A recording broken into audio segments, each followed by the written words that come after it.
Hey everybody, welcome back to the Anyway Whatever podcast. I'm your host, Mike Fisher, and today's guest is Bones, the singer from Lower Class Brats. Lower Class Brats are one of my favorite punk bands. When I get into this, you'll see. I don't like to pigeonhole bands. To me, they're a punk band, but they're really just a rock and roll band.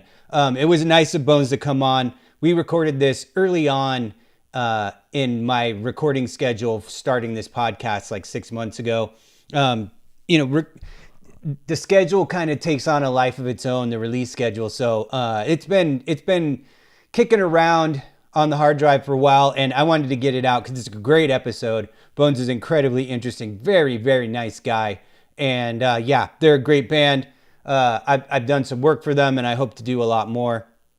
So yeah, if you are listening to this on Anchor, you can go ahead and share it, or subscribe wherever it is that you get your podcast content. If you're watching on YouTube, give us a like and share and hit the subscribe button to get updates on all of the new episodes that come out every single Wednesday on all platforms. We have merch now at a Big Cartel. The link is down in the comments below. We also have t-shirts through Warlord Clothing, and that link is also in the comments below, so you can go check out stuff there. And yeah, enjoy this episode. It was really fun to record with Bones. He's a really cool guy. So yep.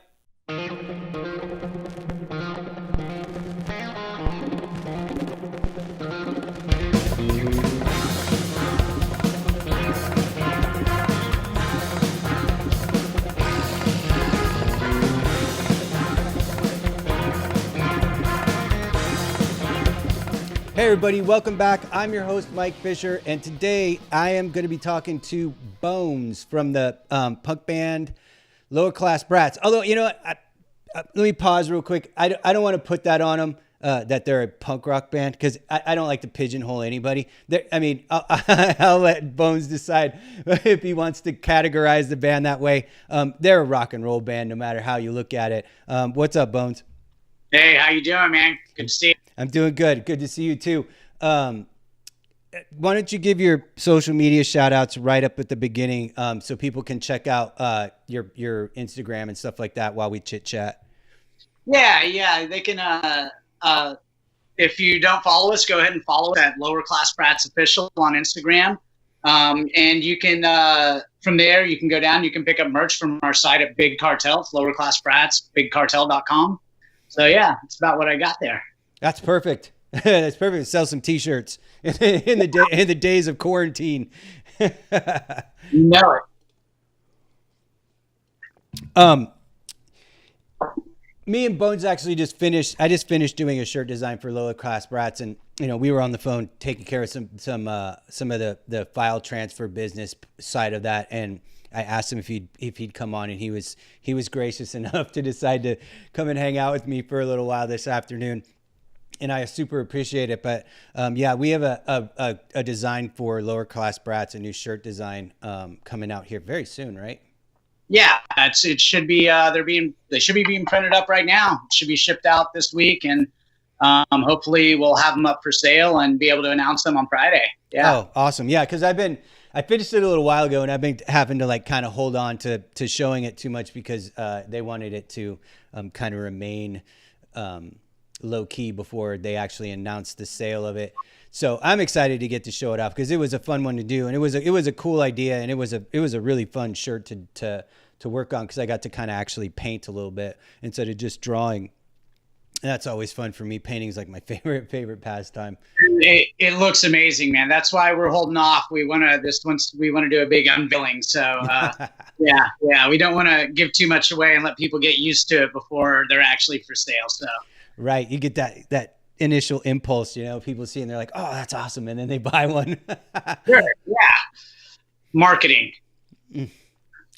That's funny. That's me when I was just on with Matt Harvey from Exhumed before, and we talked about that a little bit. And I think his quote was, "That's called branding, kids." Well, Exhumed know how to do it. So definitely. It's pretty awesome. I gotta wait to get my Exhumed sweatpants. Yeah, that needs to definitely be more of a thing to come back. The death metal track pants. That was like pure '90s thing that needs to make a comeback. Oh, definitely. Yeah. Your full workout gear in heavy metal attire. Yeah. Death metal and thrash metal. Definitely. So a little bit about your band, Lower Class Brats. You guys have been around for a long time now, and I'm sure you've been through a bunch of lineup changes. And how much? What year did you guys start, and how close to the original lineup are you guys at right now? We started in 1995 in Austin, Texas, and formed in Austin. We are two of the members. So me and Marty are the two remaining original members in the band. The rhythm section, the drums and bass, they pretty much bounced around the same time. Me and Marty kept the band going, and we've had multiple members throughout the years. The current lineup is Nick Brad on drums, Zed on guitar, Ron Conflict on bass, myself vocals, and Marty guitar. Me and Marty were actually the two that started the band together. So when we started writing songs, it was just me and him doing it. Mm-hmm. So we were the two main guys in the band, and we've stayed together for, it's now been 25 years. Yeah. That's awesome, man. I know when we were doing our little kind of pre-interview chat, anybody who listens to this show knows that I have a lot of friends in Austin, and I do not know Bones from Austin, which is kind of almost a weird thing. I know Ron Martinez, Ron Conflict, through the scene, and also where I actually first met him was, even though we're both LA guys, where I first met him was in Austin through a mutual friend of all of ours, and so yeah, it's kind of funny that we never really met before before we did. Definitely. Yeah, because from what we're talking about, we know all the same people, so it is kind of strange, but we're friends now, so that's good. That's all that matters. So I actually got a chance. You guys played at Punk Rock Bowling last year on the side stage, and I got a chance to see you guys, and you guys were definitely a standout for me. That was a super fun. It was just a super good festival. Like, the lineup was really good last year. I got a chance to see The Refused, which was something that I'd never gotten to do, and they're like, probably a top 5 band for me. So that was cool. Yeah, last year's lineup was incredible.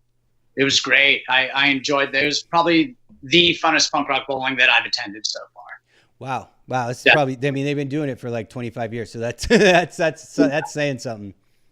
I don't really attend too many of them. I get real kind of weird around a lot of people, so I understand. And so I don't tend to go to festivals, big festivals, unless we're playing a lot of times, because I just can't be in crowds of people. It freaks me out. And so out of all so I've only been to quite a few, but a few punk rock bowling festivals, but that one definitely topped them all for the ones that I have been to, and I've been to a good couple handful of them. Yeah, definitely. I can totally understand I can understand where you're at with the crowd thing. I kind of feel the same way. And I used to be a person who would never, ever go to festivals because I would just go to individual shows all the time. And then my life changed when I became a freelance illustrator, and I'd stopped having time to go out to individual shows. So I decided I would just pick a festival every year to go to, just to force me to get out and see bands, see new bands. Cause I do merchandise for bands, and I've got to know who's out there and what's going on in the music world. And so I kind of forced myself. So the last few years, me and my wife have been taking like one festival every year and going to it. Like we did Psycho Las Vegas and we did punk rock bowling, and Vegas is an easy buy-in for us because, being in LA, it's just like a 4-hour drive. So we can just Sure. boop, boop, bounce back and forth. But dude, I get it. I don't like being in big giant crowds very much myself. And forever it was like, I'd rather cut my feet off than I go to like Coachella or something like that. Although I still probably never go to Coachella. That's just a whole nother level of weirdness. Yeah, I think it might have something to do with, getting into punk, and going to punk shows. Like, I've been to big stadium concerts as a kid and stuff like that. Sure, back in the 70s and early 80s. But when I started going to punk shows, I'm so used to going to a club show. And I love the club shows, and they're packed and they're tight. And that's cool, that's all right with me. But, that's what punk is to me. Now it's festivals. And All right. nothing against the festivals, because we love playing them and they're great, and Rebellion Fest, what a fun time, but my preferred choice to go out and see a band is in a club. Sure. Yeah, I think a lot of people would agree with that. I'm not talking shit about the festivals whatsoever by any means, but my favorite way to see a band is close and personal inside a little club that holds 500 people. Yeah, for sure. Yeah. I totally agree with you on that. Did you guys ever do any of the Chaos and Teos shows or festivals when they were doing that? No, we actually didn't, but I went to a lot of them. I'm good friends with Timmy, and we actually did not. We never played any of them. The closest we got to playing one was Coxbar had played one year, and we played the next night with Coxbar in San Antonio. Okay. But so I was at the Coxbar show at Emo, inside, of course, the night before. But no, we never actually got to play any of those. They were really fun, and I got to see a lot of really cool bands and got turned on to a lot of bands that I wouldn't normally listen to. I like rock and roll, and I like street rock. I like glam and like 70s punk. So a lot of the Chaos and Teos Festival weren't a lot of those type of bands. It was more the anarcho-punk type things and bands and stuff like that. But it was way more crusty for sure. For sure. Yeah, but I own a lot of those records too, but it's hard to see those bands a lot of times, and they don't come around a lot. So they're not touring as much as the other type of bands. So I went to Chaos and Tejas every time it happened, to check out a lot of those new bands that I hadn't seen before or never heard of.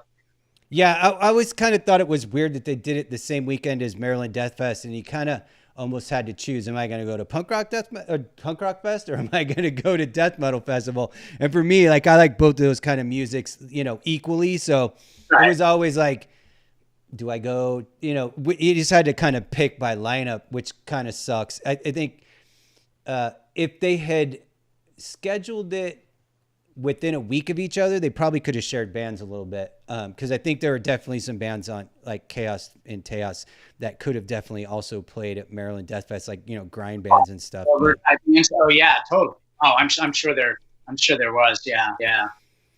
Yeah. When you were there, where did you work? You're a bartender primarily by trade, is that? Yeah. I worked when I was in Austin. The last place I worked at was a place called Sputnik, and I was a bartender there, and I also worked in the kitchen. That was, a little over 3 years ago. Sputnik is no longer there. I worked at a place called the Brixton. Mm-hmm. I also worked at a place called the Parlor. And these are all bars, Hey, well, with Austin, everything's a fucking bar in Austin, man. If they're not serving alcohol, they're not going to get people to come in.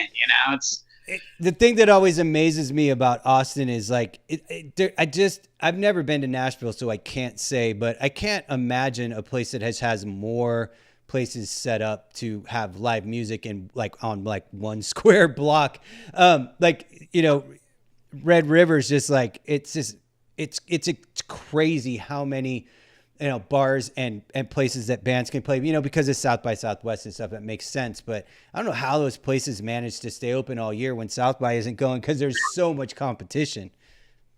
Yeah. Well, they don't partake in South by Southwest. Those little bars, like, they do anti-South by Southwest showcases. When I first moved to Austin, so a little history on South by Southwest, my history on it is when I first moved there, I went to I want to say it was the 4th South by Southwest they had, maybe 5th. South by Southwest started in the late 80s. I moved to Austin. I was there in 91. And a ticket I bought at Waterloo Records. I bought a wristband at Waterloo Records. It cost me $35. And so $35 I could go to any of the shows, just like they have now, but the wristbands are thousands now, well, maybe not. Maybe they're a few hundred, Yeah, no, they're not cheap, dude. 100, I'm sure. They're not cheap. I'm pushing it. Okay, so come down a little bit, Bones. And what happened with the bands was everyone got a wristband and everyone got a laminate when you played it. And we played South by Southwest the first few times that when we had formed in the mid to later 90s. What happened was, I could be completely wrong. And if I am, whoever's listening to this or watching, yeah. So the comments will blow up if you're too far wrong. Yeah, totally. And so South by Southwest was made to have only unsigned bands play. And what happened, from what I remember, was one South by Southwest, Willie played. And when Willie plays, Willie can do any fucking thing he wants to in Austin. He owns Texas. Willie wants to play, Willie fucking plays. But they didn't have any major label artists.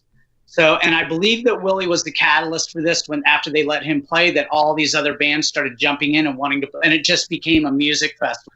It was no longer a place where a label, Capitol Records, goes and scouts out bands anymore. Now they go to these festivals telling the corporate heads that they're going to scout bands, and they just party. And it's a party of tourists. And it got really bad. I stopped going to South by Southwest decades ago. Maybe 10, 15 years ago. I don't want anything to do with it. But they do have the side shows. So a lot of the bands, when they tell you can only play South by Southwest, you cannot play around anywhere within a week.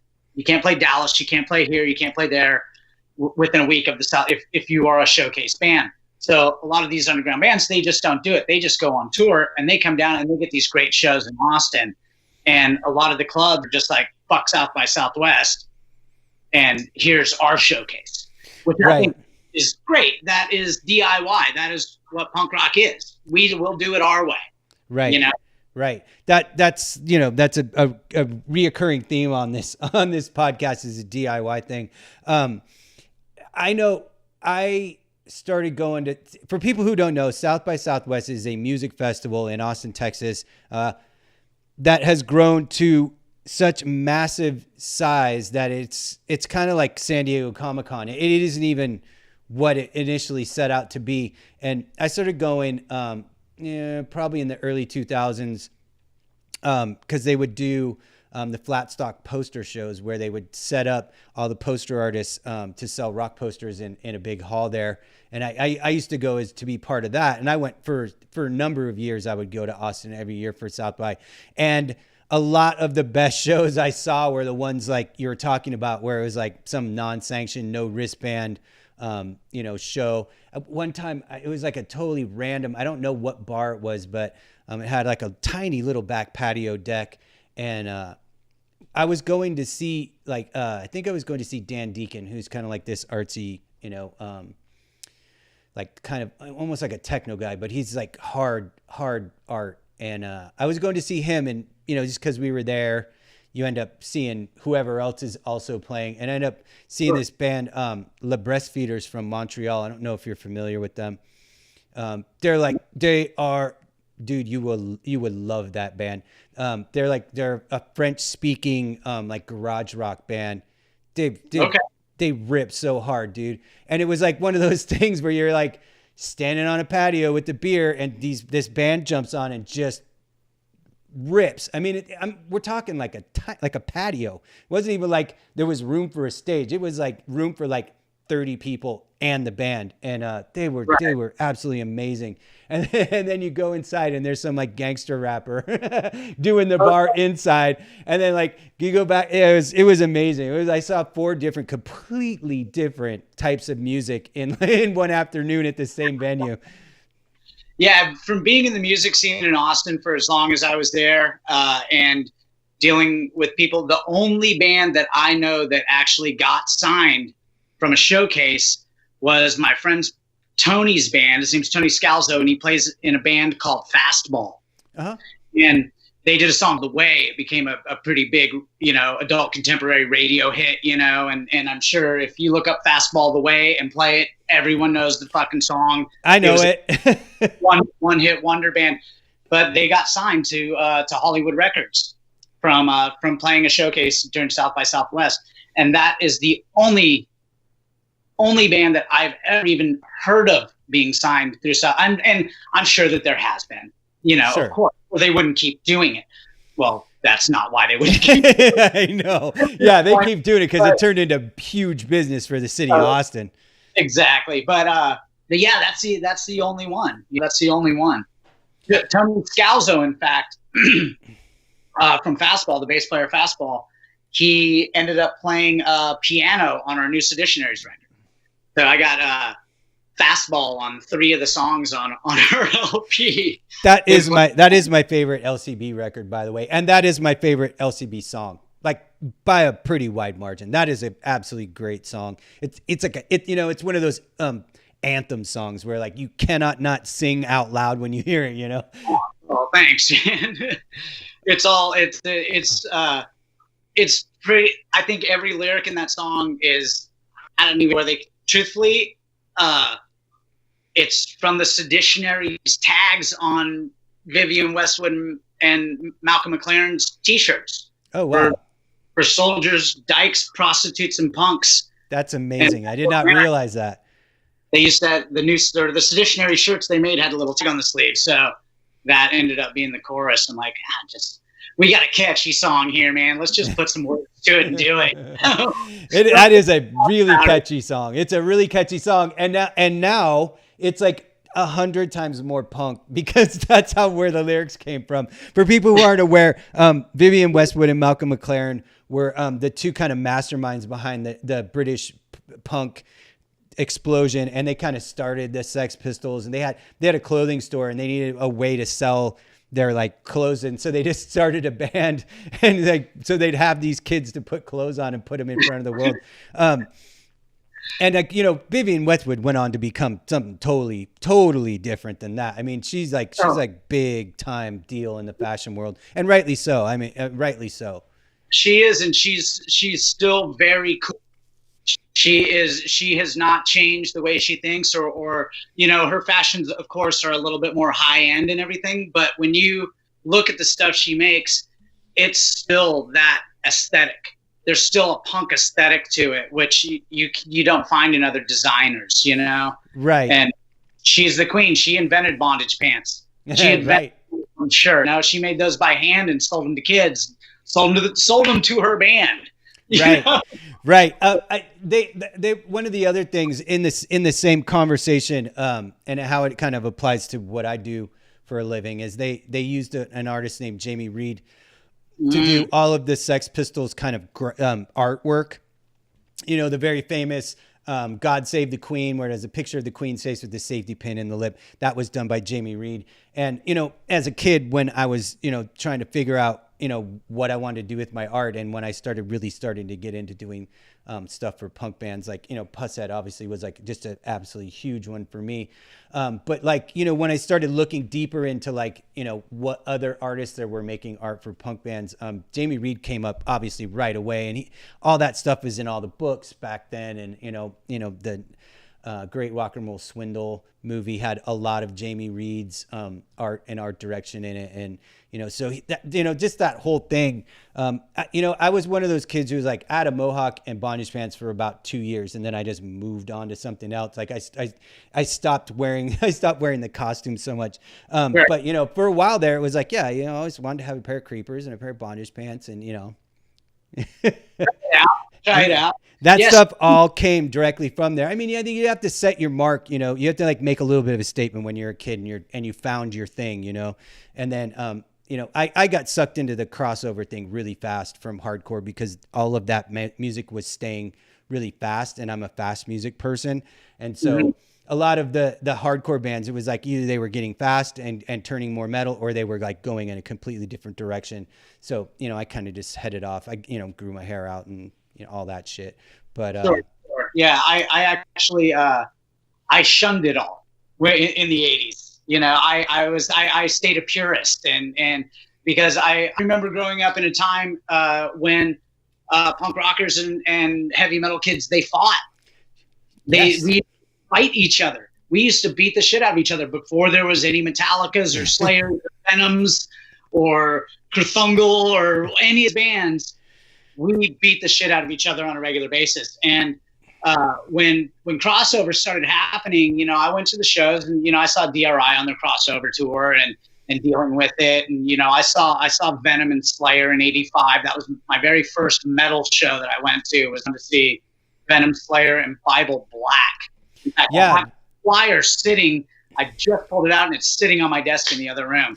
Yeah, that was also my first metal show, and somebody handed me that flyer outside of a Vandals show, and we're like, oh, if you like fast music like the Vandals, you'll totally like these bands. Slayer. It was like the Ultimate Revenge tour, and it was like Slayer. It was Venom, Slayer, and then in the Bay Area was Exodus was the opening band. So I was like, all right, I'll check this out. And I was like, okay, sure. I'll buy into this. Yeah. The thing with Venom, like that first, black metal is, to me, when despite the way they were dressed, on stage, very heavy metal, the music in that album, black metal's a fucking punk record if I've ever heard one. When the band was to come out and put that record out today, it would be classified a punk rock record. It would not be a metal record whatsoever. Right. And I think I think I've covered this a teeny bit with another guest who's writing a book about heavy metal. And one of the things me and Bones are like exactly the same age, so we came up at exactly the same time. And so I think for me, the reason why there was, like you said, there was like a massive schism. Like punk kids did not listen to heavy metal, and heavy metal kids did not listen to punk rock music very much. And there were definitely bands on the punk side that you could put their patch on your jacket, and it was like, but you could always get away with Venom because there was just basically a punk band. And you could always get away with Iron Maiden because the Paul Di'Anno records they were punk rock records as far as I was concerned. They didn't really get heavy metal until Dickinson started singing for them. And then there was some other, you could get away with some other bands that, Motorhead. Like Motorhead for sure. Because Motorhead number one. We could always all agree on Motorhead. Yeah. And it started thinning out. It started thinning out real quick on what you could agree on between the punks and the metal people. And then, probably around 86, 87, the crossover thing happened, and you would go to a show and you were probably going to see a hardcore punk band, and you were probably going to see a thrash band, and you were probably going to see a band that was a little bit of both of those things.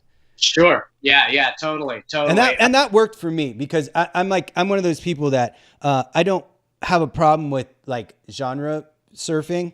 Like I will listen to death metal, and I will listen to speed metal, and I will listen to hardcore punk, and I will listen to 70s, 77 punk, and I'll listen to all that shit because it's just part of what I like about the world. It's just like anything that can fit underneath the underground umbrella. It's totally fine by me for the most part. There's stuff I do and don't like, but for me, that always worked out really well. And I would end up finding, having friends who were like a problem with like, why are you listening to that? You know, and it's like, because I fucking like it, you know? No, totally. There's a lot of bands that I feel I missed the bus on, you know, growing up as a kid. Like you're saying early on, Iron Maiden with, the first singer is, they were covering Women in Uniform, is a Skyhooks song, which a lot of people don't know. Skyhooks was a punk glam band from Australia. And I've heard rumors that he was forced to leave the band because of his musical tastes, and I'm sure that's, and even the new singer of Iron Maiden still to this day calling punk rock crap. He still lives in this world. I saw a quote of him like 3 years ago, and it's just like punk as shit, and it's like, wow, really grow the fuck up, man, because I'm listening to Maiden now. I'm always Maiden. I finally got to see Judas Priest play, and that was at Fun Fest in Austin. I went to go see Judas Priest, and man, my jaw dropped. Wow. That, but the thing was I was at a perfect age. If I had more of an open mind as a kid, that I could have seen Priest in their fucking heyday. Right. And I didn't, and I passed it up because I was ignorant and I didn't want to listen to that fucking hippie fucking metal bullshit. And, and now I'm kicking myself in the ass in a lot of ways, because but at the same time, it's rad because I get to discover this stuff for the first time. Right. Yeah. I know you're like super big on, like the glam stuff and, bands like Sweet and, some of those other bands. And yesterday we chatted a little bit yesterday and you were wearing a Rose Tattoo shirt and I was like, fuck yeah, Bones. Cause I love that band and they were going to tour this spring and now they can't because of the pandemic stuff. And that was one of those bands where I was like, I'm probably going to have to leave the house and get down into LA City. I don't think I'm going to miss Rose Tattoo, a chance to see them, My girlfriend had bought, I think they're supposed to play 3 shows at the Whiskey. Is that right? I think so. Yeah. I think it's the Whiskey. Or maybe it was the Roxy. I'm not sure. One. It was one or the other. But I know they have the tables, reserved tables, and we got a reserved table and everything. Oh, and, wow. There we go. My girlfriend was right on it. She's like, I got us a reserved table for Rose Tattoo. I got us tickets. I'm like, fuck yeah. I got the tattoo right here, man. I love those guys. Yeah. Anybody who isn't familiar, they are a pretty obscure band in the larger realm. Anybody who's not familiar with the band Rose Tattoo, you should go out and listen to them. They're kind of like, they are not that far away from AC/DC. To me, they're a little bit cooler and a little bit more like dangerous in terms of like the rock and roll world. They're also an Australian band, but if you have never heard them, you should go listen to them. If you like rock and roll music, you can't deny them. I want to say that they were produced by one of the guys in AC/DC. I wanted to say the drummer. Was it Phil Rudd, right? I wouldn't know that, but that I wouldn't be surprised in any way. I mean, Yeah. It all kind of runs the same course back then. Those bands like AC/DC and Rose Tattoo were playing the same type of thing. Rose Tattoo, I find, compared to AC/DC are, it's like AC/DC are the type of people who would write songs about going to jail, but because they've never really been to jail. Now, Rose Tattoo stays away from that because they've all been locked up. So just to say that it's a little bit grittier, AC/DC, and they're a little right. bit more trouble. Yeah, but the music definitely, and that slide guitar, fucking amazing. Right, that's probably what I meant by a little more dangerous, because they might actually stab you. Whereas AC/DC would sing a song about stabbing you. Exactly. Do you go in for any of these more modern bands in that style, like Judah and bands like that? Judah's great. Yeah. I really like them. There's another band that just came out. I do an Instagram profile called Glam Rock Stomp, and it focuses on just old glam rock from the past and everything from the 70s up until now. You broke up a teeny bit. What is it that you do? I do an Instagram account. It's called Glam Rock Stomp, and it focuses on glam rock and proto punk, glam rock, bubblegum, everything from the 1970s up until now. So there's a lot of great new bands out there right now, and one of them being a band called Hard Wax, and they just put out an LP from the UK, really, really good. And so there's Oz Waltz. They played at Punk Rock Bowling last year. I don't know if you Who got was to it? Faz Waltz, FAZWALTZ.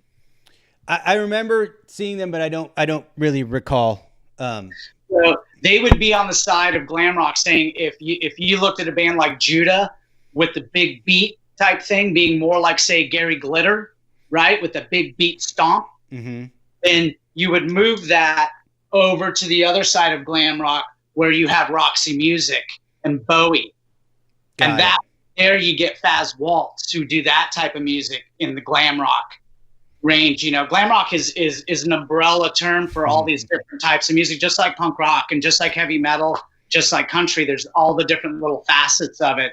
Faz Waltz are also really good. And so I do like some of the newer stuff, definitely. But I always go back and put on Slade or Suzi Quatro. Those are my fallbacks right there.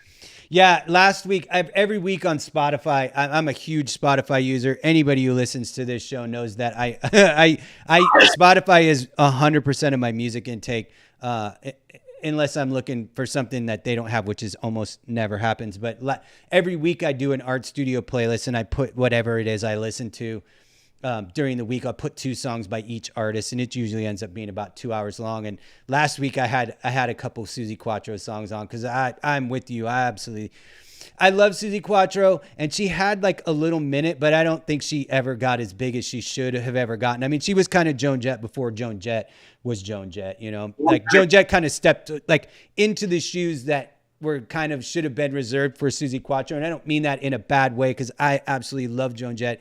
And she was one of the, those bridges for me from regular radio rock to punk music. I'm not to disparage Joan Jett in any way. She's a pioneer and she's absolutely amazing. But Suzi Quatro should have gotten her due a little bit more, I think.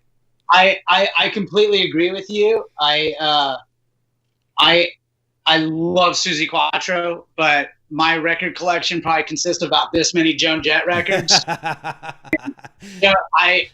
have so many different pressings of so many different records, and I am a Joan Jett fiend. I mean, Black Hearts.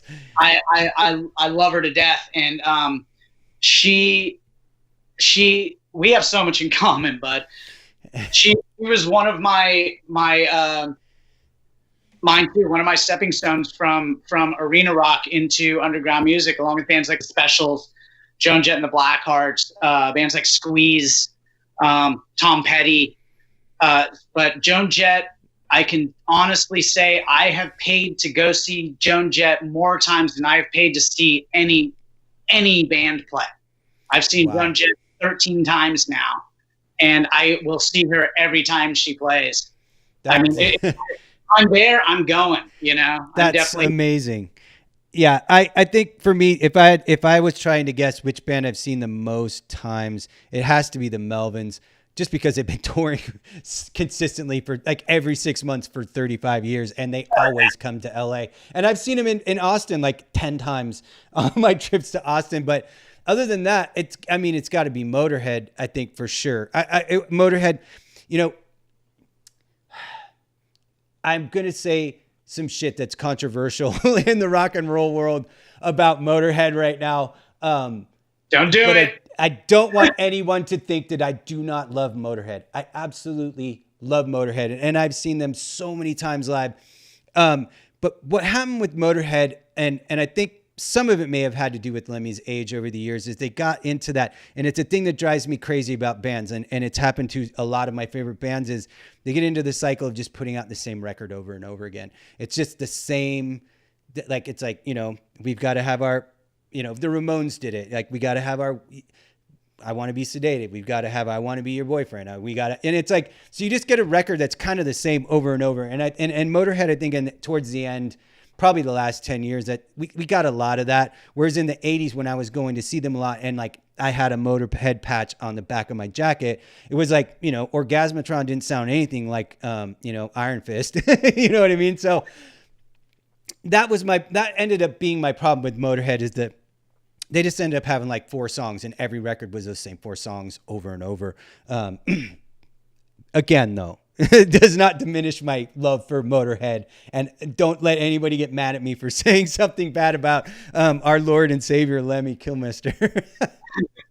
I do not disagree with you, especially when you put it up with against a band like the Ramones and comparing the two, of how, you know, the Ramones actually just put different lyrics onto songs. You know, there are songs out there that they just changed the damn lyrics in the song and put it out 10 years later. And I am not lying. That is the God's honest truth. If you're a Ramones fan, you know this. But at the same time, if you look at a band like the Ramones and you look at a band like Motorhead, those bands were good enough that they could put out the same songs and people would buy them because they needed their fix. Right. They needed their Ramones fix. They needed their Motorhead fix, and they didn't give a fuck if it sounded the same or not. And agreed. When you look at every other band that has ever played, ever been a band, they failed trying to do that. They all failed trying to do that. They had to progress. They had to do something else. I would put AC/DC directly in that same thing, where after Back in Black, every one of their records was exactly the same.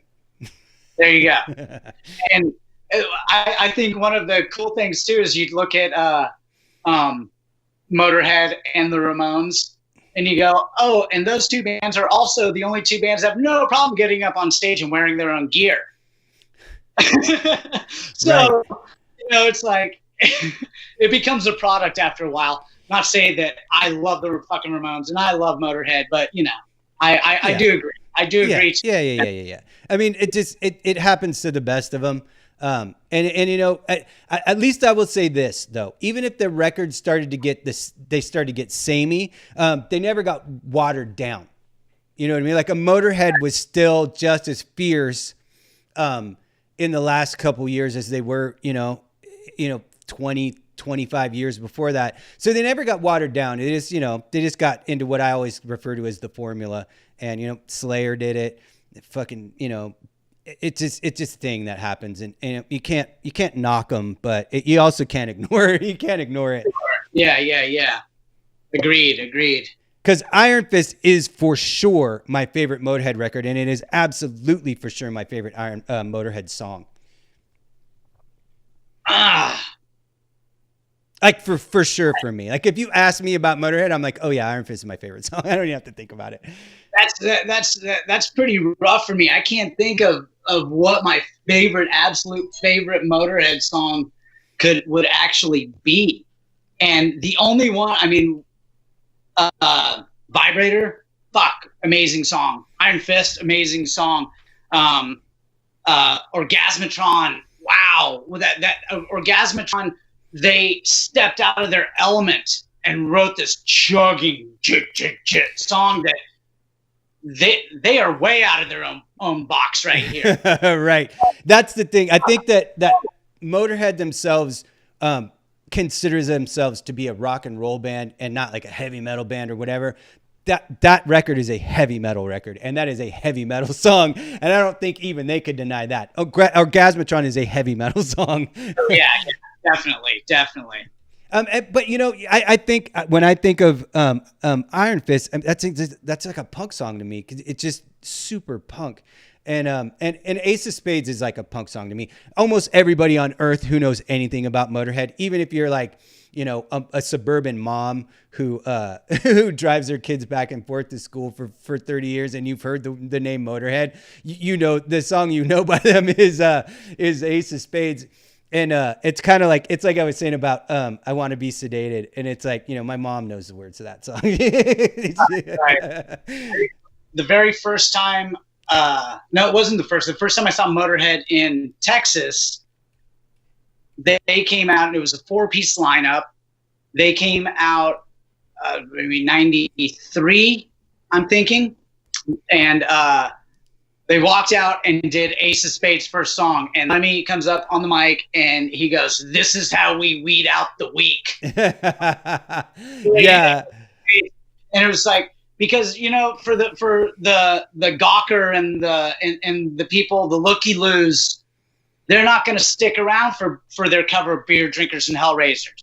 They want to hear that song. And Lemmy loves his fans. And he wants only the headbangers there, So weed them out. Let's play the song that everyone came here to hear, and let's see who sticks around. Right. In a similar vein, when the Melvins were like a major label band, they were with Atlantic for a while, and it became pretty clear to Atlantic that the Melvins weren't going to be like the next Nirvana. The Melvins went back into playing like small clubs, but they'd had a couple songs on MTV, and so they would just come out, and for like the first 10 minutes, they would just play noise, just feedback noise, and half the crowd would leave, and then Buzz would get on the mic and he'd go, "That was the crowd thinner." And then they'd start playing the stuff that everybody who likes the Melvins was there to hear. And, being around the Bay Area and the scene a little bit, when I was a kid, I had a couple of experiences where I ran into Lemmy, just, in Lemmy in the wild. And when he passed away, I told this one story that was absolutely fucking amazing to me as just like a little, 16-year-old punk rock kid. And there was a venue, I don't know if you ever got up to the Bay Area much for shows, but there was a venue called The Farm in San Francisco. And it was just basically just a big tin half dome building. Right. What's that? 80s, right? Yeah, in the 1980s, probably around. The name of it, I'd never gone there, but I do know what you're talking about. I'd heard of it. Yeah. It was one of those places that was like, we would pack us kids in there like sardines, man, like 1,200 kids, and it would get super crazy. But I was there. Thrasher Skateboard Magazine, before it was just a sweatshirt brand. They actually were a skateboard magazine once, if anybody knew that. They used to put out these compilation records that had, different, skate influenced bands on it. And they put out a record that was during that crossover period, and it had bands like The Accused, who are one of my favorite bands of all time. And, bands like that, Beyond Possession and Septic Death played. It was one of the best shows I've literally ever been to in my entire life. And it was oversold. There was kids were, asses to elbows in that place. And Pick gets a little out of control, and some big dude just starts wailing on this littler kid. And it was like right next to me and a friend of mine who were on the edge of the pit. And and this giant hand just comes in from my peripheral vision and like grabs the big dude off with one hand, just plucks him off of this little dude and like lets him go. And the guy turned around like, "Who was that? What do you want some too?" And it was fucking Lemmy. And he was like standing right next to me, and he just wasn't having it with this big dude beating on this little kid. So he just grabbed him off. And when the dude turned around, the look on his face when he realized who he was staring at and who he was trying to confront was like, his eyes were like saucers, man. And I was just like, and he was standing there with James Hetfield from Metallica too. So they were just there together to watch this punk show. And from that moment on, I had nothing but respect for Lemmy. I was like, that's right. You stick up for the little dude. That is awesome. That is so cool. And that show sounds amazing. It was one of the Skate Rock, I'm sure, record release shows, right? Yeah. It was the Skate Rock show. Septic Death. Holy shit. Dude. No one gets to see Septic Death. No one got to, they only played a handful shows. Right. And one of the things that was even more cool about that was at the time they were in the middle of switching bass players, and there was a communication error. So both bass players showed up. So they just played with two bass players. So it was like extra gnarly. They had 2 bass players and a guitar player. And then Pushead came out. He had like a Freddy Krueger glove on. And this was right when the Freddy Krueger, the Nightmare on Elm Street movies were coming out. You can actually find this. I believe that set by Septic Death is on YouTube. And it was fucking miraculous, man.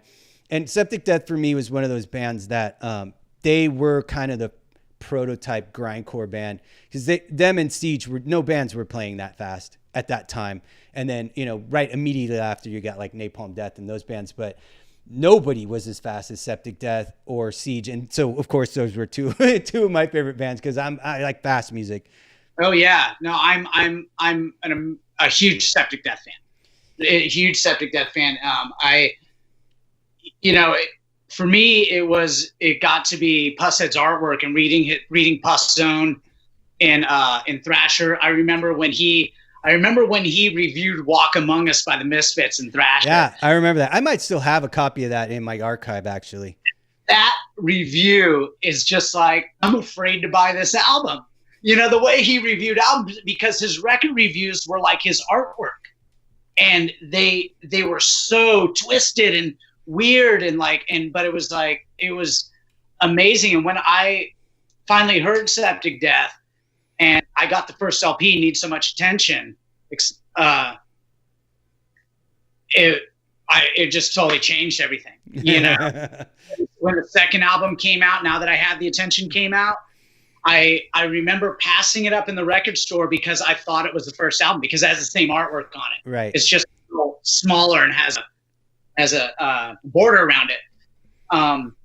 And I remember passing it up, and I went down. I'm like, oh fuck, it's the newer record. And I went to go get, and it was sold out. I remember stealing my friend's copy, and, trying to hold on to it for as long as I could, and then him coming back and then taking my Need So Much Attention. And I don't think I got a couple Pussmort samplers, Final Conflict single that he did. I have the Kichi Guy 7-inch, but finding any of those besides bootlegs, finding any of that original vinyl right now is insane. Yeah, anybody who's unfamiliar with Pushead, his name is Brian Schroeder. He's an illustrator, and he was kind of the face of skateboarding and punk rock for a number of years in the 80s for guys that are me and Bones' age. Like, he was the look of that scene, and everybody's seen his work on Metallica t-shirts and Metallica record covers and stuff. He went on to be like the main Metallica artist. If you ever owned a Metallica shirt, there's a very good chance it was drawn by Pushead. It's funny, the Need So Much Attention, that artwork. I got asked to be in a group show, probably close to 10 years ago now. And the theme of the show was Kill Your Idols. And you were supposed to do something related to people that you looked up to in some way or another. And so I was like, I just decided to kill them all at one time. And I did a reproduction of that artwork, but I just swapped everything out. So in the original artwork there's like a corpse girl in the middle. And so I just put Bugs Bunny and Drag in her spot.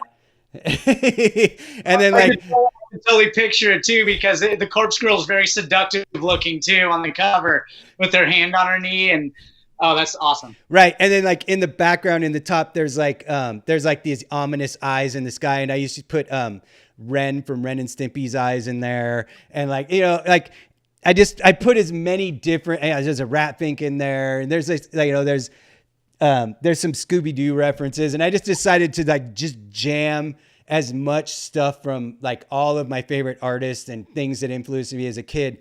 And if you look at the drawing at first, you're like, oh, that's Pushead thing. And then when you look at it, every single part of it is exactly the same, but totally changed. I'll put a picture of it up for people who are watching on YouTube, and I'll send you a picture of it when we get off the phone, because I think you, of all people, will totally appreciate it.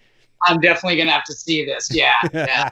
I made prints of it. So I probably have some prints around I could probably put up somewhere for sale. But that kind of brings me to the next place I wanted to go talking with you, is that one of the things that I wasn't aware of right out before I even get there, me and Bones have a ton of friends in common. but we have never met before we actually started talking a couple months ago. And then we never actually met in person until we talked on Skype yesterday when we were doing like a little test for this. So Bones is the first guest on this show that I do not know personally. So a lot of this stuff in the last couple of weeks when we were getting ready to do this is new information to me from Bones. And what I did not know was that he had done a lot of the artwork for his band, the Lower Class Brats. And I didn't know he was such a competent and an excellent illustrator and designer. And so we've been talking a little bit about that because I've been doing that work for him too. And so have you ever done stuff for any other bands, or is it just LCB stuff? Yeah, in the 80s, I did actually no, it was more towards, well, okay, let's backwards. In the 80s, I had been asked to do some artwork. Now, the first artwork I was supposed to do was for a band called the Insolents in San Diego. And the Insolents had put out an LP called Spit in the Mirror on Mystic Records. And I know that record, yeah. Yeah, so they, Todd had asked me to do the artwork, and he wanted a picture of a punk rocker looking in the mirror, seeing a businessman spitting in the mirror. And I was 17. It was 18. It was 86, 87. I was fucked up. I didn't give a shit. And, I did some for a couple local bands, but it wasn't really anything that really went anywhere. So I never ended up doing that, the cover art for the Insolents. And they ended up putting photographs on the cover. So when you look at the cover of Spit in the Mirror, it's just photographs of the band. They just ended up using photographs. Moving up to in the 90s, I did a single cover for a band called Short Lived out of San Diego. It was a big fold-out crass thing, so I did a lot of artwork for it. I did labels, all the fonts, hand-drawn fonts and things like that. I'm not much of a computer guy, so I do a lot of stuff by hand, always pencil and then pen and ink. I don't do a lot of colors. So a little past that, I did a 7-inch cover for Guttermouth in the yeah. Man, that first LP is hilarious, full-length LP. I thought it was the funniest thing when it came out, and I got to know those guys. They asked me to do some artwork for them, so I did that. I did another band called Schleprock. Yeah, I remember them. Now, Schleprock turned into the Generators, which is now Doug and the Slugs again, skinhead band Doug and the Slugs. So I did a Gotta Get Out 7-inch cover for them. And who else? There was a few other bands. I did the Quincy Punks from St. Paul. I did a couple 7-inches for them, for the Quincy Punks. I also did a 7-inch cover for the Blank 77. Oh, okay. That's a good band. Them. They still, in their new logo, they've incorporated my original artwork that I did for them with the cross 7s that almost look like an anarchy sign that I come up with for them. They use that in their new logo, which I'm very flattered. I think that's really cool. I'm like, wow, they actually like that. And they got the same logo that I did, but they're incorporating it into the new look, which I think is really cool. That made me feel pretty good about that, Yeah, that's awesome. I always, one of the things that other artists who do what we do can appreciate a little bit is sometimes when you see your artwork out in the wild and it was something that you did like a long time ago, and then you see it on some kid's jacket and you're like, oh, okay. One thing I did, I like redid the Fang logo, like the one with the skull and then the teeth spell out Fang. I kind of did a new version of that, like, I don't know, almost 20 years ago. And I saw some girl on Facebook with that patch on the back of her jacket. And sometimes I see it like out at shows and I'm like, man, I did that. You know, like it's still a viable piece of art out in the wild to this very day.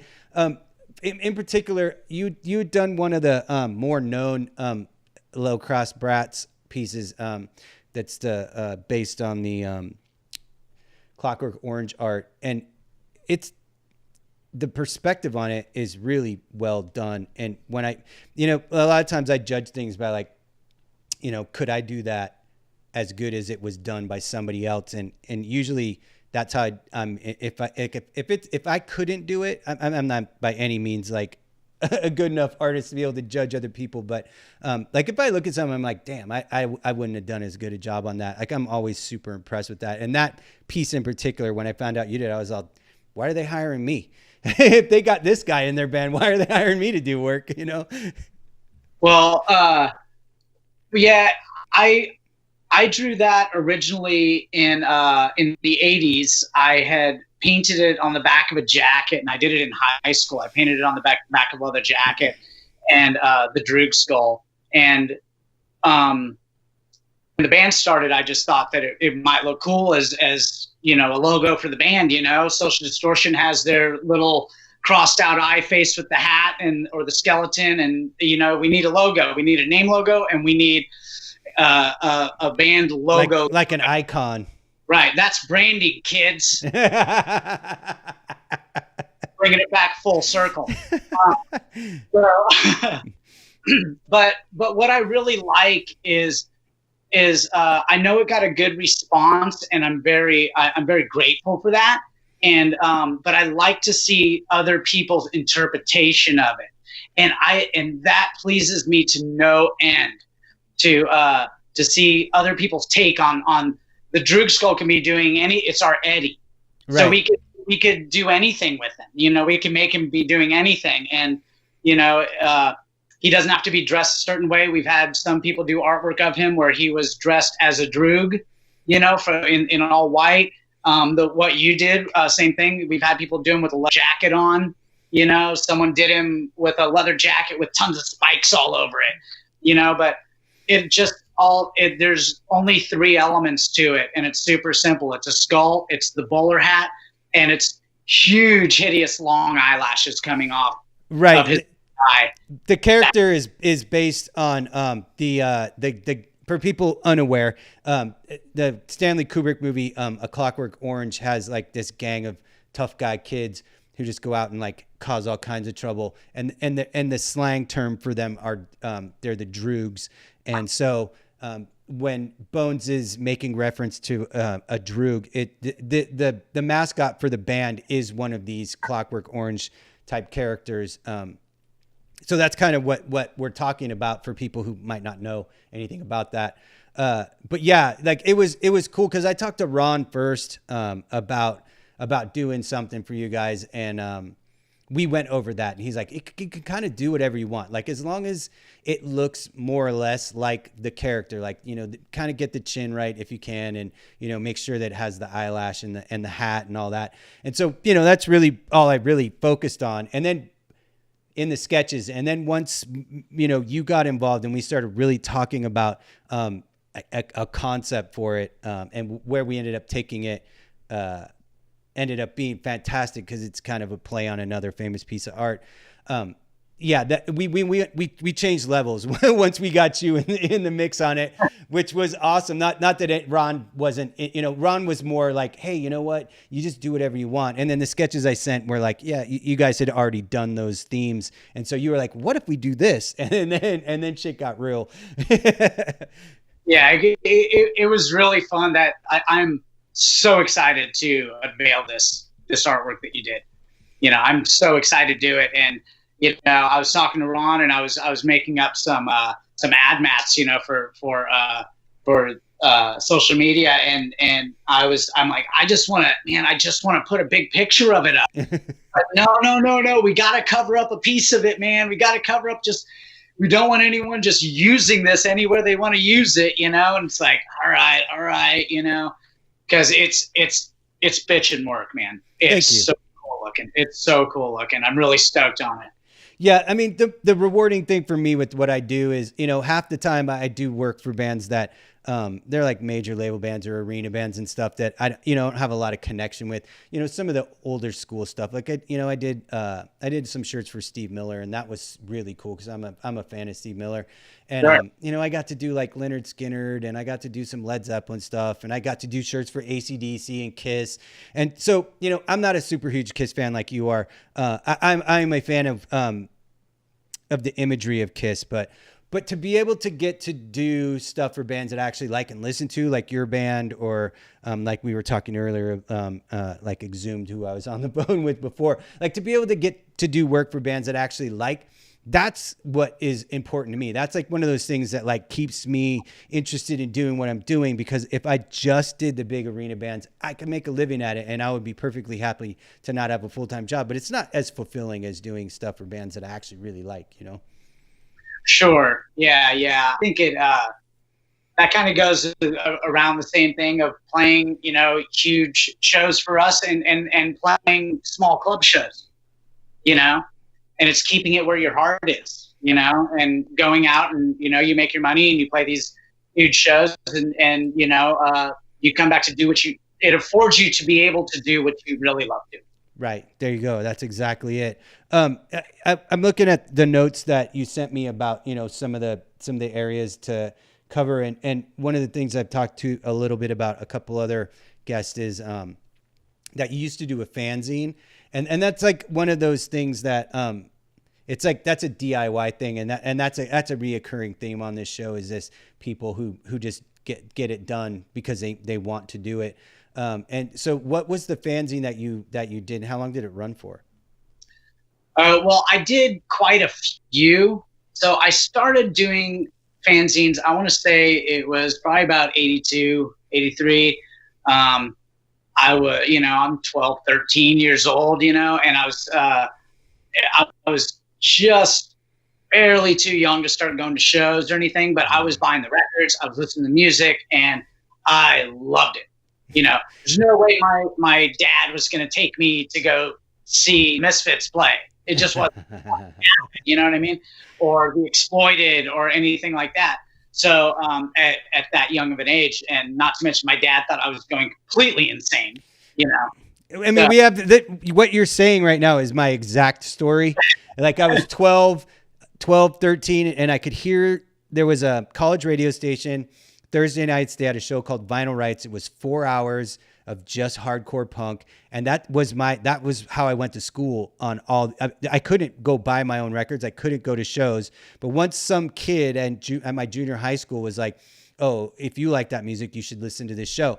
And then my parents were at least cool enough that when they'd go to Costco, they'd buy me like a case of cassette tapes so that I could record it every week. And I just like every week I would record all 4 hours, 2 tapes. I'd have to like set an alarm to wake up at like, midnight to like flip to put a different tape in. I was like, but I taped it every single week for like, all from like 7th grade all the way through to the end of high school whenever the show ended up going off the air. But yeah, same exact thing. I think 84 was when I first started going to shows on my own. That was about me too. It was late 83, early 84. I started going to shows, and so the first fanzine that I did was really early. It was a couple pieces of paper stapled together, and I used to order fanzine after fanzine after fanzine after fanzine out of the classified ads in Flipside magazine. Mm-hmm. So I would get all these fanzines in the mail, and then I got one, and it was a single sheet of paper. It was from Portland, Oregon, and it was called Human French Fries. And it was hand-drawn and handwritten, and it was just really stupid stuff on it. But they'd do like 2 record reviews, and they would do all this stuff. And it might have been double-sided, but it was just one sheet of paper. And so I'm like, I can do that. I don't know how to make double-sided, but I stapled the 2 ends together. I didn't know about borders yet on copy machines. So everything I did was cut off on the edges, right? Because I didn't know about layout yet. So the way that a photocopier works. So everything was cut off on the edges. So what I did is I talked to this lady down at the photo or the whatever place that I was getting, the copy place. I want to say this is probably before Kinko's was actually a corporation. So, so weird. And Kinko's is not even a corporation anymore. I totally lived through Kinko's. So she shrunk it down for me. And I remember distributing these copies, handing them out to my friends, and I cut the edges off them so they didn't have a 2-inch border around them because she had shrunk everything down. And if anyone knows anything about layout, they're totally going, "Oh my God, you're such a stupid little kid." So I did that. I did Wasted Underground, and then I did a fanzine, another one. I'm like, I only put out one copy of that. I did another one. I put out two issues of, called Anti-System, and that's when I first interviewed bands. And I interviewed Ill Repute. I interviewed Battalion of Saints. Who else did I interview for that fanzine? I can't. It was so long ago. Let's move on. After that, I did another fanzine with a friend of mine that started in about 80. So we're bringing this up to about 85 right now. And it was called Distorted. And I did about 4 issues of that with a friend of mine. Got to interview some really good bands. That's a lot of crossover started happening around that time. So I was interviewing bands like the PTL Club from Boston. I don't know if you remember those guys. They were Mystic, a lot of Mystic Records bands, interviewing them. Bands like Manslaughter, Life Sentence, The Adolescents. I interviewed Gigi Allen. And most of these interviews were all done through the mail. So they were done, I just write down the questions and send to them, and they would send them back. And I always heard back from the bands. It was never like I waited, They always got back to me. Even Gigi Allen got back to me, and that guy's a real fucking piece of shit, pun intended. Literally. But after that, I moved to Austin. By the time I got to Austin, I did a fanzine called Spiderworks, and I did a couple issues of Spiderworks, and that was about the time the band started. So that leads us up to about 95 when Lower Class Brats started. So it was a good, 13-year run of sitting of like lots of drawers of border tapes and X-Acto knives and rub off lettering and things like that. I love all that stuff. I think it's so much fun. I could spend hours in Office Depot. Yeah. It actually makes me a little sad for my life a little bit. Cause, I had forever and ever and ever, I had an old analog copier that would reduce and enlarge. And up until it died, like 2 years ago, just the plastic was so old, and a photocopier gets really very hot inside, because that's how it cures the toner to the paper. And just from the years of heating up and cooling down, the plastic got brittle, and the whole case just came apart.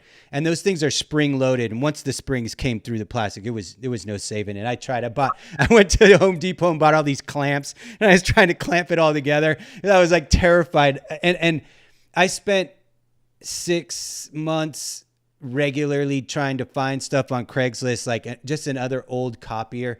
I could never find one that was either A, affordable to make it make sense, or B, it wasn't like, one of those giant, like half a room size copiers, like just a regular desktop photocopier.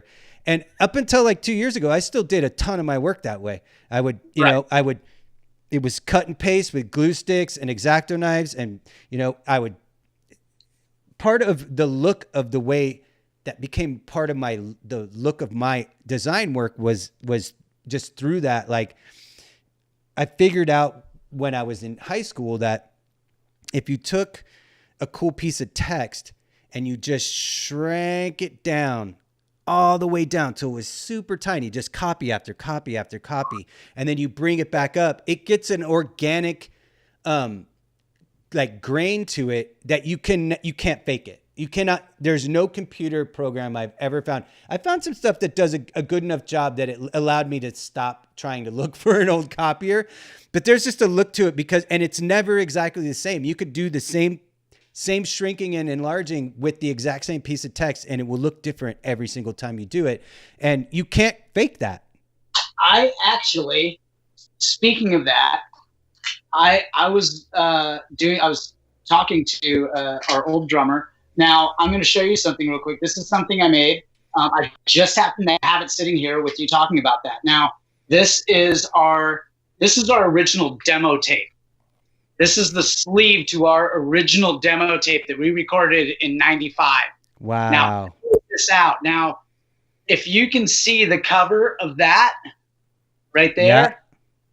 That was done the same way on a Xerox machine. I shrunk that picture. It's a regular black and white photograph that I shrunk down on the Xerox machine at Kinko's, blew it up, shrunk it down, blew it up, and that's how it came out. And it ended up being the cover of the demo cassette.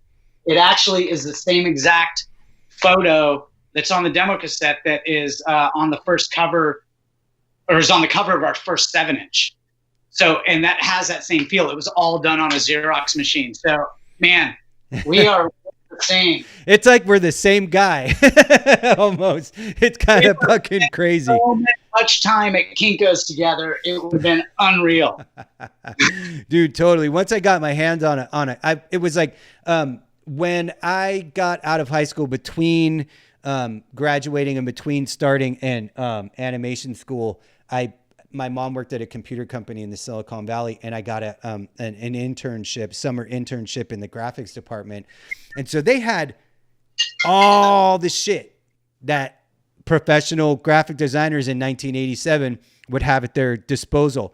And they had a whole bunch of old shit that had been already like phased out. Cause when I started there, they were using Macintoshes with Adobe Illustrator version 1. And so they were very, very quickly moving everything digital, but there was still all the old analog stuff, you know, like a photostat machine that would do like mechanicals, you know, like just every little thing in the world. And, you know, I was in a band at the time, and I spent all my lunch hours just like making as much art for the band as I could. And then, at some point at some company I was at over the course of my early 20s, there was a old photocopier somewhere, and I was like, hey, is somebody going to do anything with that? And they're like, no, you can take it. And I just had that thing forever. And it was, I miss it so much. That thing was like, it was as important a tool as a pen. It was as important a tool as my computer, as a scanner, as any other tool I've ever used to make art with. And now it makes me want to go try to find one again. Maybe I'll go back on the hunt. There's always eBay, man. Yeah. Always. But eBay, you're going to pay a shitload of shipping. I was trying to find something on Craigslist where I could just go pick it up. I found some guy who like had like 10 of them, and I called, and I was so excited because they were exactly what I was looking for. And then it turned out that they were just props for like a TV set, for a set house that you know, rents out props to movies and TV. And like he's like, none of them work. And I was like, fuck. I was so close.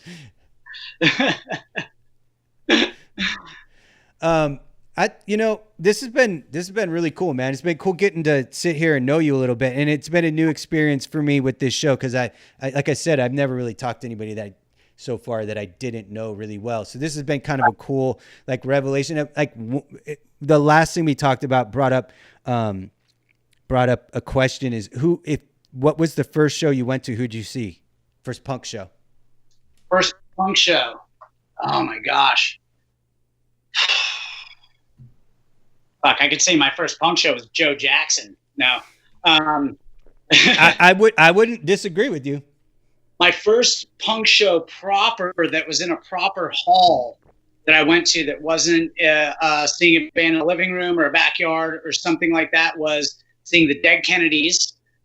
And this was in '84. Dead Kennedys, Raw Power. I always have trouble saying their name. I'm going to say it, Ristatet. Yep. That's pretty much as good as anybody's going to get it.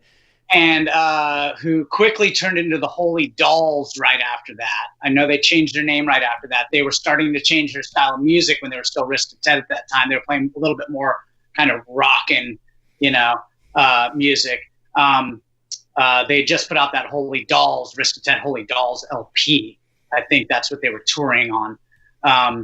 And a band called Rest in Pieces. It was at Adams Avenue Theater here in San Diego. That's awesome. Yeah. Risk of 10 just actually was back around like the last couple years. They're a Finnish, like hardcore punk band from Finland. And they were, there was like this wave of Scandinavian bands, like Anti-Semex and, Risk to Tet and bands like that were like they took America by storm for a minute. But that's not a bad lineup. I mean, Raw Power, from Italy, they were I saw them at the farm that we were talking about earlier. My first show was 45 Grave. Oh wow. Yeah, that wasn't bad. 45 Grave back then were pretty awesome. Yeah, like 1984, they had the song Party Time was out, so they played that, and so it was cool. Like for people who might be trying to find some familiar version of that, there's my favorite zombie movie is Return of the Living Dead, and that was like the theme song to that movie. And so that movie was out around the same time, and I remember being like, oh shit, I get to see the band that has this song in that movie.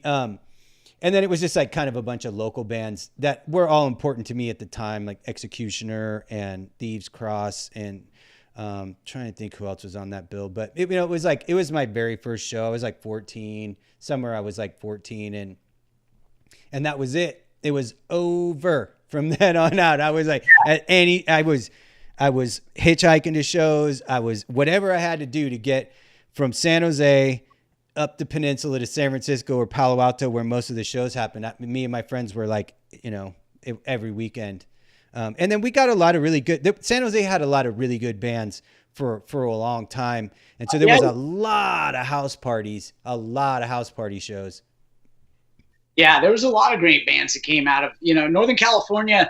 San Diego, kind of got the shit end of the stick on all the rad bands. I mean, we had great bands here. Ministry of Truth and the Insolence, Battalion of Saints. Battalion of Saints was always a favorite of mine for sure. They're the shit coming out of San Diego. They're the band.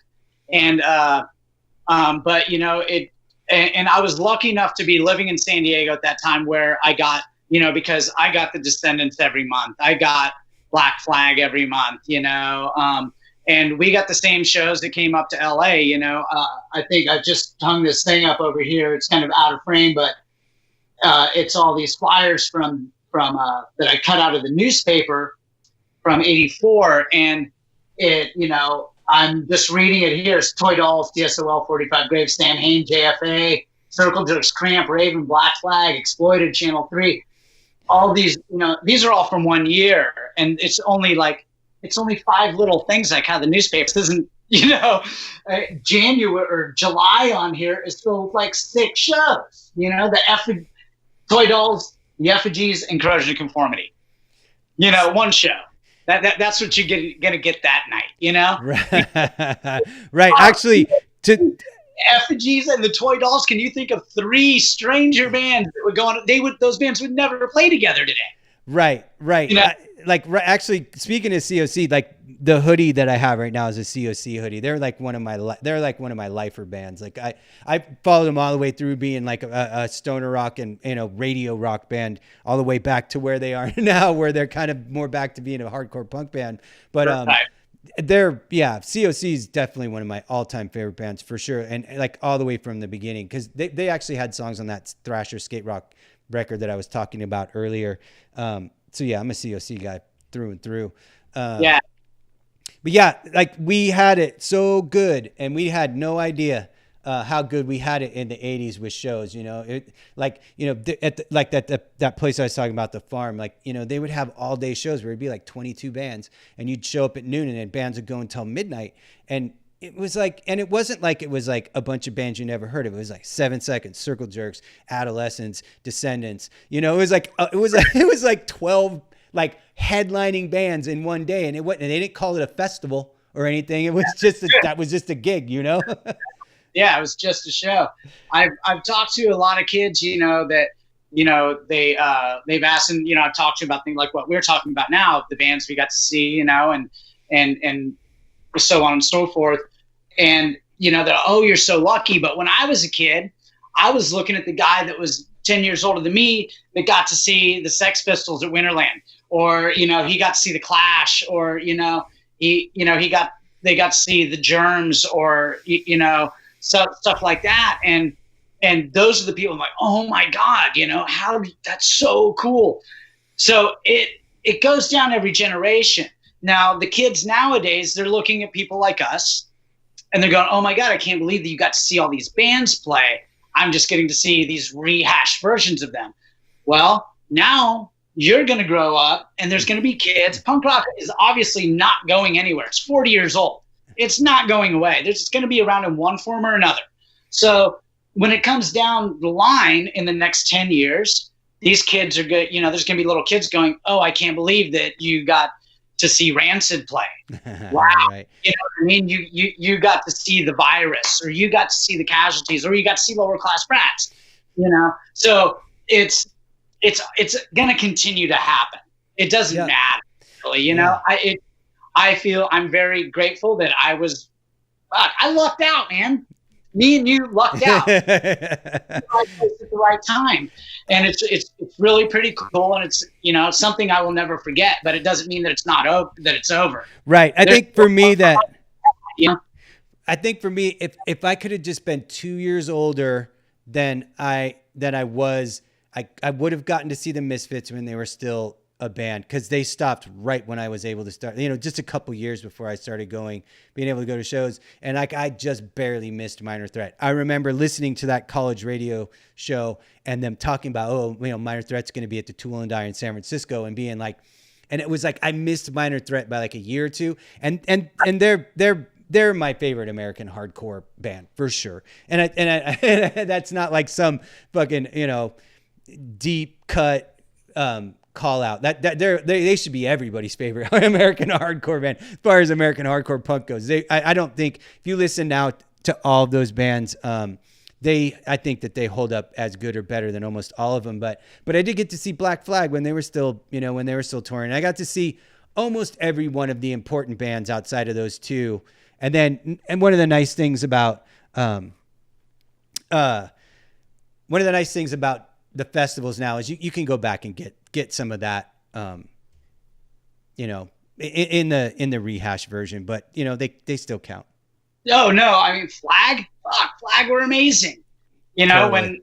When I got to see Black Flag in the 80s, I saw them around the time that it was when they what was it, My War, Slip It In, and Family Man, right? Those were the three albums that came out in that year in '84, and that was the tour I saw down here in San Diego, and they played a couple times that year down here, and they played in the Bay Area every 6 months for like 5 years that I was going to shows. Well, I shouldn't say that. Maybe for 3 years that I was going to shows before they called it. But yeah, Slip It In was the first thing I saw of them, and Black Flag. They're an important band to me for sure. I'm gonna let you get going, buddy. It's been super killer talking to you and getting to know you a little bit. And I'm happy that I was able to do some work for you guys. And I hope that there's some more of that to come, because I like working with people I like. Thank you, man. No, I appreciate it, man. Thank you for having me on. Of course. It's an honor, privilege. I mean, seriously, I'm right up there with Exhumed now. I had Adam, the guitar player for the Faction. I recorded him earlier in the week. And so, I'm getting some pretty good of the old school guys. I have Joe Sib from Wax and 22 Jacks. I know he's a mutual friend of ours. I got Joe coming on Saturday to record an episode. So I'm getting some good stuff from some of us old timers. Yeah, no, that's it. I'm Joe will have story after story for you, man. I wish I could be a fly on a wall the whole time for that one, man. I can't. Well, there'll be an episode for you to listen to, because me and Joe go back to 84. So we've been into some shenanigans together over the years. Yeah. I remember seeing his band play down here when they came down and played with the Exploited. The Frontline, yeah. Frontline, yeah, with him and his long shaggy blonde hair. Yeah. I think he had a awesome. mohawk at one point too when I saw him play. Yeah, he had that mohawk forever, and it was funny because he had braces at the same time, and just didn't connect very well. Oh shit, that's awesome. That's like having a mohawk and sideburns. Oh, it's my favorite. All right, man. You enjoy the rest of your day and stay safe out in this weird time. And I'm sure I'll talk to you sometime very soon, dude. All right. Cheers, man. Great talking to you. Yeah. Thank you so much for having me. You have a great day, dude. You too. All right. Bye. Bye.